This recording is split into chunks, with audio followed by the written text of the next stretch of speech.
Allahu, nuk ka zot tjetër që meriton adhurimin përveç Tij, të gjallit, të përjetshmit, mbajtësit të gjithçkaje. Ai të ka shpallur ty librin me të vërtetën e saktë, duke vërtetuar shpalljet e mëparshme.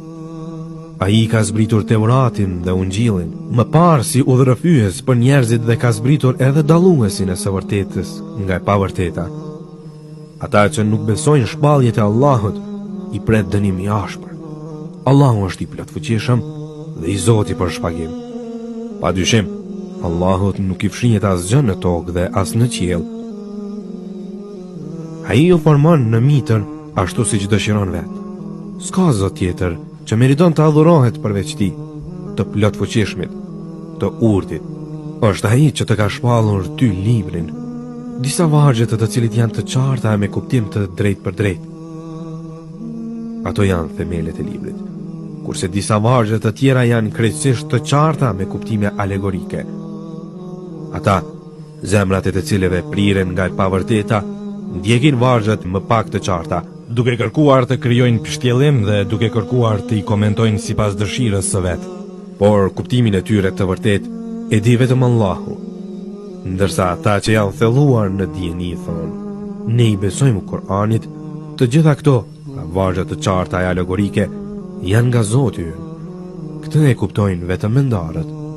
Ata thonë, o Zoti ynë, mos lejo që zemrat tona të shmangen nga e vërteta, pasi na ke udhëzuar në rrugën e drejtë dhe jepna mëshirë prej Teje. Vërtet, Ti je dhuruesi i madh. O Zoti ynë, Ti do të mbledhesh njerëzit në një ditë për të cilën nuk ka dyshim. Me të vërtet, Allahu nuk e shkel premtimin. Në të vërtet, atyre që nuk besojnë, nuk do t'ju vlejë as pak kur të dalin para Allahut, as pasuria dhe as fëmijët e tyre. Ata do të jenë lënë djegëse e zjarrit, ashtu siç ishin idhtarët e faraonit dhe ata që ishin para tyre.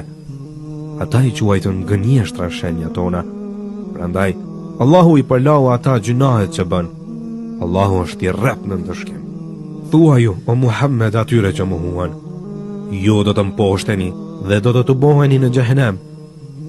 Sa shtrati keq është ai vend. Sigurisht që kishte shenjë për ju në dy ushtri që u ndeshën, njëra që luftonte në rrugën e Allahut dhe tjetra e mohuesve, së cilës i dukej se para vetës kishte 2 herë më shumë kundërshtar. Allahu me ndihmën e vet forcon këtë dëshiroj. Kjo, me të vërtetë është mësim për largpamësit. Burrave u është hijeshuar dashuria për gjërat e dëshiruara, për gratë, fëmijët, arin dhe argjentin e grumbulluar, kuajt e bukur, bakti dhe arat e lëruara. Këto janë kënaqësitë e kësaj jete, por shumë më mirë është kthimi te Allahu. Thuaj o Muhammed, a doni t'ju tregoj për gjëra më të mira se ato? Për ata që janë të devotshëm, te Zoti i tyre do të ketë kopshte, nëpër të cilat rrjedhin lumen dhe ku do të banojnë përgjithmonë.